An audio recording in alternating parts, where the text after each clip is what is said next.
en emergencia de vida. Podríamos definir en emergencia a situaciones fuera de lo común, fuera de lo normal, fuera de lo cotidiano, situaciones de inestabilidad desfavorables, que de agravarse o no solucionarse conlleva realidades negativas de fracaso con pérdida o dolor, normalmente irreparables, que se deben tomar acciones urgentes para sanearlas o paliarlas. Seguramente pensando en esto pensamos en bomberos, en ambulancias, policía, defensa civil y cuantas cosas similares. Pero las vemos también en diferentes ámbitos y pensamos ámbitos como lo económico, como quizás muchas veces haya sufrido en nuestro país mismo, que involucra dinero, financiación, créditos, etc. En el ámbito social o sociales, hambre, pobreza, hacinamiento y refugiados. En cuanto a salud, algo muy actual que estamos viviendo y hablamos de plagas, de enfermedades, de virus, de pandemias, etc. En cuanto a lo geográfico, y hablamos de, por ejemplo, incendios forestales, derrumbes, talas indiscriminadas. También los hay hídricos, emergencias hídricas, sequías, inundaciones, desertización. Todos conllevan y necesariamente debe haber acciones urgentes o mínimamente paliativas para superar esta situación. Pero hay una que trasciende este tiempo mismo, una que tiene consecuencias eternas, algo que podríamos llamar una emergencia de vida, donde lo que está en riesgo es la vida misma del individuo, la vida misma de la humanidad, la vida de cada uno de nosotros.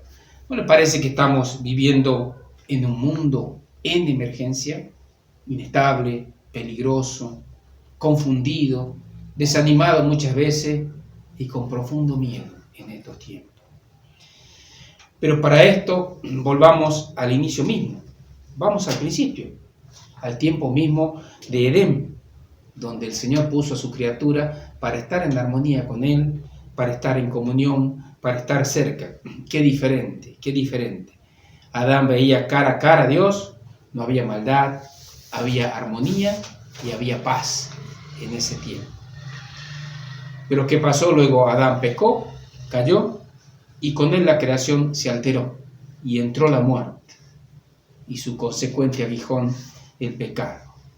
La creación entró en ese momento en una emergencia de vida. Vamos a estar leyendo en el libro de Génesis, primer libro de la Biblia, capítulo 3 y el verso 10. Y con esto vamos a estar comprendiendo todo lo que significa. Y dice: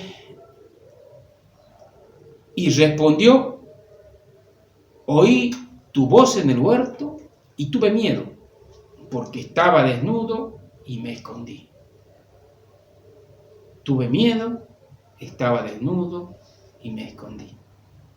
Esa es la base de la muerte, es un sinónimo de muerte. Tuve miedo, estaba desnudo, me escondí. Y al morir, ¿quién no tiene miedo de la muerte? Al pensar solamente en eso, algo que no conocemos, algo que no sabemos bien. Desnudos, despojados de nuestro cuerpo, de lo que en este momento cubre nuestro ser. Me escondí, separado de Dios, separado de la realidad cuando morimos. Eso fue lo que pasó con Adán. En ese mismo instante de muerte, en ese mismo instante, toda la creación entró en emergencia de vida. Y Dios, que todo lo sabe, que conocía al hombre, que ama al hombre, Él preparó un plan. Él preparó un plan para salvarlo. En esta emergencia de vida o de muerte, de la condenación eterna, a través de la liberación con Jesús mismo, de la obra de Jesús en la cruz, encargando este gran desafío, este gran ministerio a la iglesia, a usted y a mí. Veamos en qué consiste, cómo llevar adelante este encargo, esta tarea que Dios nos dejó. Sabemos que como propósito la iglesia, creada por Dios, instituida por Dios, es que Dios sea glorificado, su propósito en sí misma y a través de ella en el mundo pueda dar gloria a Dios, el mundo pueda dar gloria a través de ¿qué? Del testimonio, de nuestro testimonio de vida, del estilo de vida que glorifique a Dios. Un estilo diferente, como nos habla el libro mismo de Efesios, en el capítulo 3, verso 20. Y nos dice lo siguiente: y aquel que es poderoso para hacer todas las cosas mucho más abundantemente de lo que pedimos o entendemos, según el poder que actúa en nosotros, a Él sea la gloria en la Iglesia, en Cristo Jesús, por todas las edades, por los siglos de los siglos. Amén. Llevar gloria a Dios como propósito de la Iglesia, propósito para el cual Dios le permite que existe y Él mismo lo creó. Siendo testigo de la obra de Jesucristo, como nos dice la Gran Comisión, ya en Mateo 28, 18, me seréis testigo. Lo que vimos, lo que viste, lo que oíste, lo que aprendiste de mí, lo que compartiste, lo que nos dice la palabra de Dios. Y en Romanos 15, 20 nos dice lo siguiente: llevar las buenas nuevas de salvación, la tarea, el desafío de la Iglesia. Romanos 15, 20 nos dice lo siguiente. Nos dice el apóstol Pablo escribiendo a la Iglesia de Roma: y de esta manera me esforcé a predicar el Evangelio, no donde Cristo ya hubiese sido nombrado, para no edificar sobre fundamento ajeno. La obra misionera, la expansión del reino de Dios, el crecimiento de la palabra de Dios fue hecho a partir de hombres que toman esta decisión para partir a las misiones, que toman en serio el llamamiento de Dios, como justamente lo hizo Pablo y le aconsejaba a la iglesia en Roma, la Gran Comisión, ayudando a crecer a los creyentes, a los nuevos, como nos dice el libro de Colosenses. Colosenses 1, del verso 28 en adelante. Colosenses 1:28 nos dice: este es el mensaje, a quien anunciamos, amonestando a todo hombre y enseñando a todo hombre en la sabiduría, a fin de presentar perfecto en Cristo Jesús a todo hombre, por el cual trabajo luchando según la potencia de Él, el cual actúa poderosamente en mí. Estamos dejando que Dios actúe poderosamente en nosotros, como decía Pablo en su carta a los Colosenses, a fin de presentar perfecto en Cristo Jesús a todo hombre. He aquí la tarea, he aquí el fin, he aquí el desafío, pero solo termina cuando esto se cumple. A fin de presentar perfecto en Cristo Jesús a todo hombre, como nos decía el apóstol, por lo cual también trabajo luchando según la potencia de Él. Colosenses 1:28. ¿Qué bases bíblicas o en qué nos apoyamos o qué razones fundamentales hay para hacer esto que Dios nos demanda, que Dios nos pide? Y hay un pasaje muy conocido por nosotros y está en Juan 3:16. De tal manera amó Dios al mundo, amó a la humanidad, que envió a su Hijo.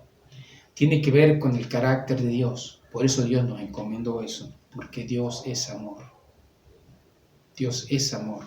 Su esencia misma es amor. Él no puede negarse a sí mismo. Por eso Él sale en auxilio de su criatura. Y Juan 3:16 nos muestra el amor de Dios, el amor del Padre. ¿Qué otro fundamento bíblico tenemos? La condición del hombre.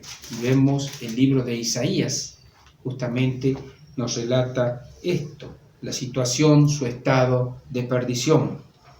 Isaías 59, 1 y 2 nos dice lo siguiente: he aquí no se ha acortado la mano de Jehová para salvar, ni se ha agravado su oído para oír.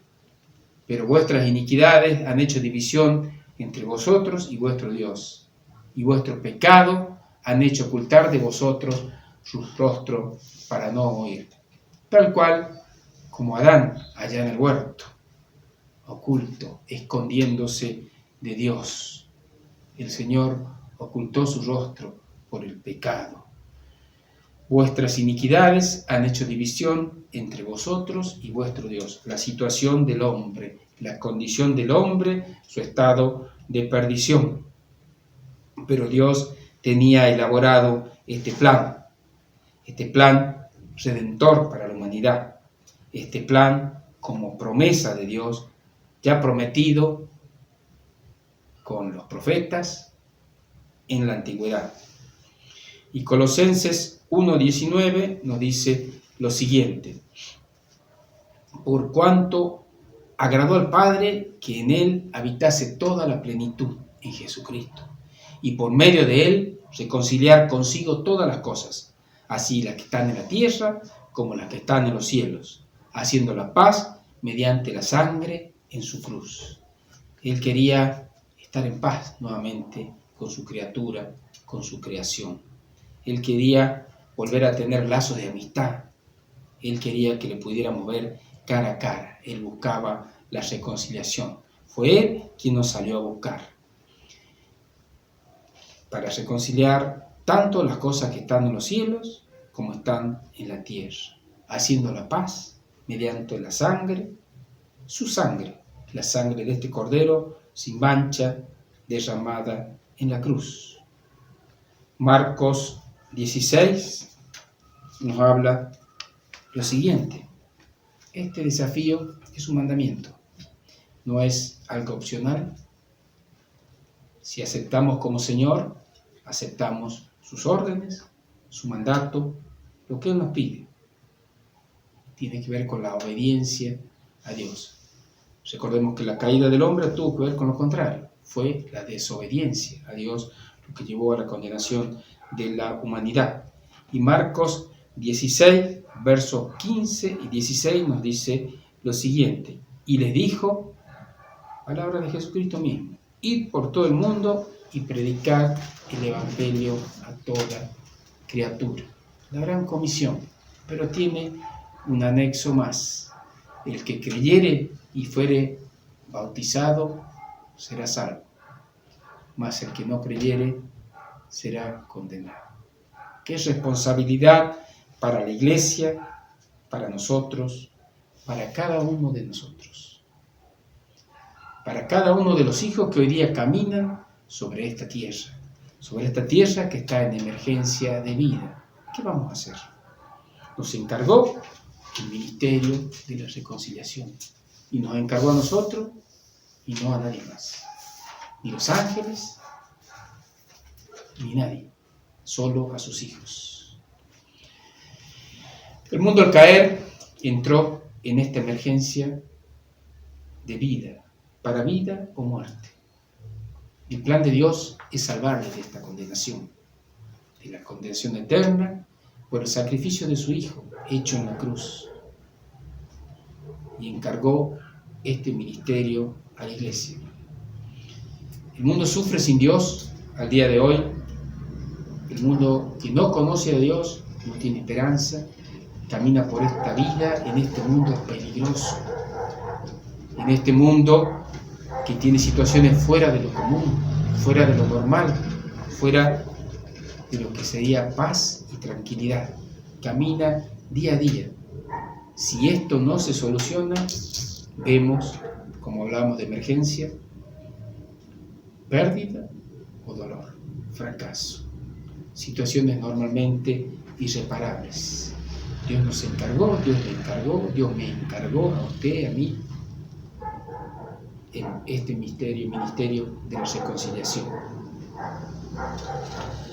Ya entregó a su Hijo murió por nosotros y nos queda la tarea por concluir, la tarea inconclusa todavía en este mundo.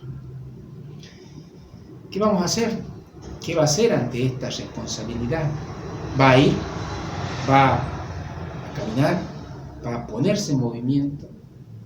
¿Va a ir en búsqueda de esas personas por las cuales murió el Señor Jesucristo? Que Él quiere que todos procedan a arrepentimiento, porque es parte de su carácter, porque Dios ama a la humanidad, Dios ama al perdido. Dios quiere salvarle? ¿Qué está haciendo por sus cercanos, por sus familiares que no conocen a Dios? El tiempo se ha acelerado realmente. Estamos pasando tiempos complicados, tiempos donde no sabemos si esto del virus, de esta situación actual, me toca a mí, le toca al vecino. Nos está tocando cerca. Tengamos cuidado y tenemos responsabilidades. Dios puso responsabilidades sobre nosotros, para vida o para muerte. El que cree y fuere bautizado será salvo, dice Marcos, pero el que no creyere será condenado. Está en sus manos esta decisión. Ore por ese cercano, ese familiar, ese amigo que Dios puso en su camino. No es casualidad, no estamos caminando de casualidad en este mundo. No tiene que ver el propósito de Dios muchas veces con nuestro propósito. Dios nos llamó a ser sal y luz en medio de un mundo que se pierde, donde las aguas son turbulentas, donde no hay ninguna clase de seguridad, en un mundo peligroso. Dios les dio poder y autoridad. Piense, ore por alguien cercano. ¿Cuánto esperará? ¿Cuánto tiempo pasará hasta que decidamos movernos, hasta que decidamos salir al encuentro de esto? El Señor Jesús le costó la vida, justamente era valioso, es valiosa su vida, y Él le entregó por amor a la humanidad. ¿Qué vamos a hacer con esta responsabilidad? Que Dios nos ayude, que podamos ir prontamente, que estemos clamando a Dios por estas personas y que Dios nos dé la oportunidad. Que Dios bendiga su palabra y que con urgencia podamos salir a compartir esto de Dios, a compartir estas buenas nuevas de salvación que Dios tiene para el mundo. Que Dios nos bendiga. El apóstol Pablo, escribiendo a los Corintios, en lo que conocemos como la institución de la Cena del Señor, él comparte estos símbolos que vamos a compartir en esta noche en memoria del Salvador, recordando su sacrificio en la cruz para memoria de Él. Por eso es que Él nos dice, haced memoria de mí. Cada vez que compartas estos símbolos, haz memoria de mí. Entonces, vamos a estar compartiendo en esta noche, dando gracias por el pan, que simboliza su cuerpo, su carne, que Él sufrió en el madero, y el vino, que simboliza su sangre, que Él derramó toda su sangre, derramó toda su vida. Él verdaderamente vino como hombre, ocupó nuestro lugar para salvarnos, y Él murió en nuestro lugar en esa cruz. Y es en memoria de Él que vamos a estar participando en esta noche. Y el apóstol Pablo nos decía, porque yo recibí del Señor lo que también os he enseñado, que el Señor Jesús, la noche que fue entregado, tomó pan.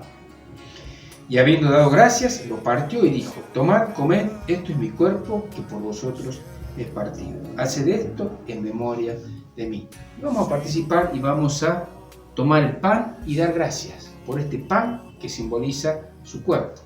El cuerpo roto en ese madero en nuestro lugar. Y oramos.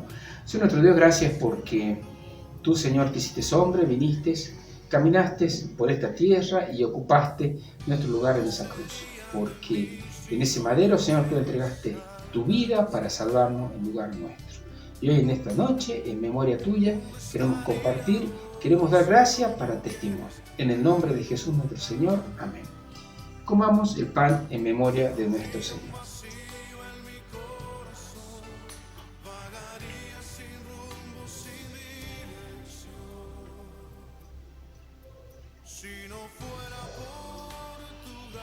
Asimismo, tomó la copa, después de haber cenado, después de haber compartido con los discípulos, diciendo, esta copa es el nuevo pacto en mi sangre. Haced esto todas las veces que la bebiereis en memoria de mí. Este pacto ya definitivo, sellado con la sangre de nuestro Señor Jesucristo, no como los sacrificios y demás que hacían anteriormente, sino este pacto sellado una vez y para siempre, con la sangre de este Cordero que nos da acceso a ese lugar santísimo. Y es que vamos a dar gracias a nuestro Señor y en memoria de nuestro Señor Jesucristo por esta obra hecha por Él en la cruz. Señor nuestro Dios, te damos gracias por tu sangre, Señor, porque tu sangre verdaderamente tiene poder para limpiarnos de todo pecado. Te damos gracias por esta nueva criatura, Señor, que tú formaste, que tú hiciste, para gloria y honra de tu nombre. Y es en este momento que queremos, en memoria tuya, recordarte, en memoria de tu obra en la cruz para salvación. En el nombre de Jesús nuestro Señor. Amén. Participemos.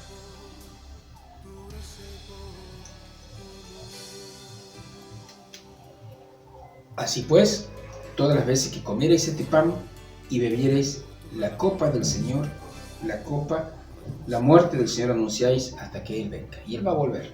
Él va a volver por su pueblo, porque Él cumplió todas las promesas que nos dijo. Él va a volver por usted. Él va a volver por mí. El tiempo se acerca cada día más. Que podamos gozarnos, podamos alegrarnos en esta victoria que el Señor Jesús tuvo al resucitar, al vencer a la muerte misma. Que Dios nos bendiga, hermano.